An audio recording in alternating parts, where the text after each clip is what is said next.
Okay, so I'm at the track today. I'm about to do an interval session with the guys. Planning on doing 20 by 400 meters, so it's a pretty grueling session. It's really quite tough. So hoping to bust this out, get some good speed in the legs, some good confidence coming into a 10-mile race I've got coming up in a few weeks in Phuket. Some of you might be asking, what are interval sessions and why would I be doing them? So I'm just going to have a little video here today, guys, talk to you about interval sessions and the best way of implementing them into your training program. So a lot of people ask me, how do I get faster as a runner? How do I get fitter? How do I, improve my 5K time? You can check out my 5K video on that, see some more information about it. But something I always ask people is, do you do sessions? Do you do tempo sessions? Do you do interval sessions? A lot of people just go out there and run. They either go out there and run too hard all the time, or they go out there and just do easy running all the time. Obviously, if you're a new runner, going out and just going easy is the best thing to do. But if you're a seasoned runner, you've been running, for a good year or so, if you don't implement interval sessions into your training already, I definitely recommend it's something that you try out. So interval sessions themselves can be an effort, basically anywhere between 2 minutes to 5 minutes typically. People do short intervals than this. Obviously, if you're a middle distance runner, you'll be doing shorter intervals. If you're a sprinter, you'll be doing shorter intervals. But anywhere between 2 to 5 minutes is great if you're trying to build your aerobic capacity and obviously push your lactic threshold and boost your VO2 max as well. So the easiest way to explain it, a typical session could be something like 4 by 800 meters. If you're starting up, that's a really good kind of session to get started with. So that means 4 repetitions of an 800 meter repeat. So you want to be running these repeats at somewhere around your kind of 1K time, maybe a bit faster than that. You want to be aiming for that kind of 97% of your maximum heart rate effort. So basically that's running fast and it's running hard.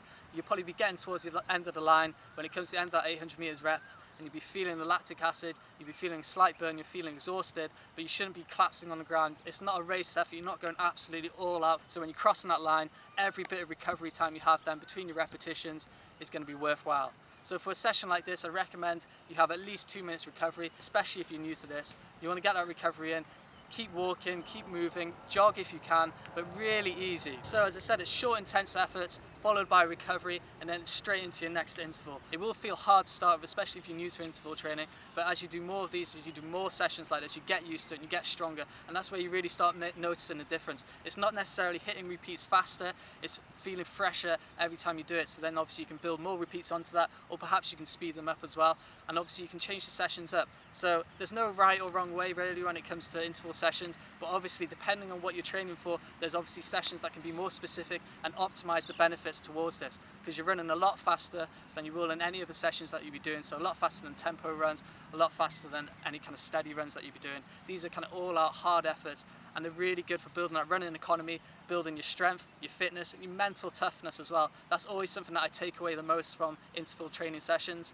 If I find I haven't done them for a while and I'm coming up to a race, getting a few interval sessions in just really gets you strong, gets you really confident in your running ability and your running strengths at that time. So I recommend, if you're doing interval training or you're thinking of implementing it into your training regime, try to make sure you're not doing it too much too often, because it is something that's really going to drain you, especially if you're new to it and you don't want to sacrifice the rest of your training for the rest of the week because you've been training hard in that interval session. So maybe start off with just once every 10 days. Something like that is a really good start, and just make it regular once every 10 days and do that for a month or so, and then maybe think about doing it once a week. An interval session doesn't necessarily have to be an athletics track.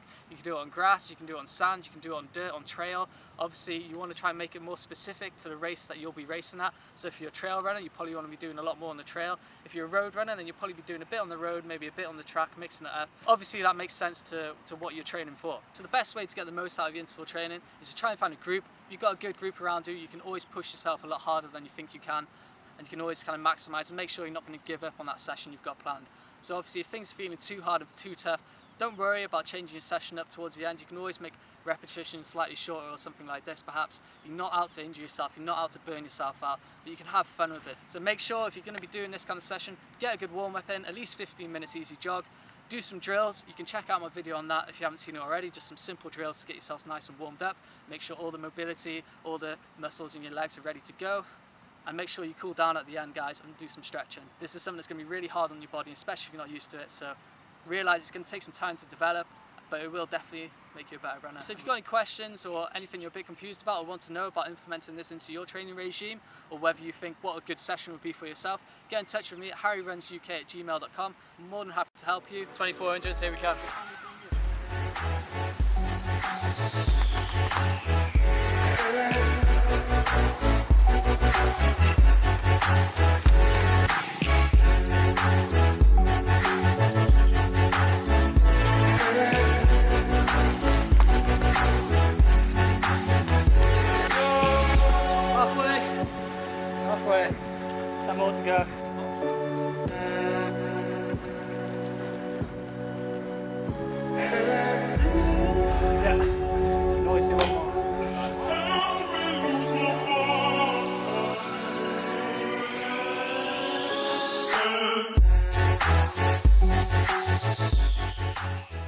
Alright, so all finished up. It was a good session in the end.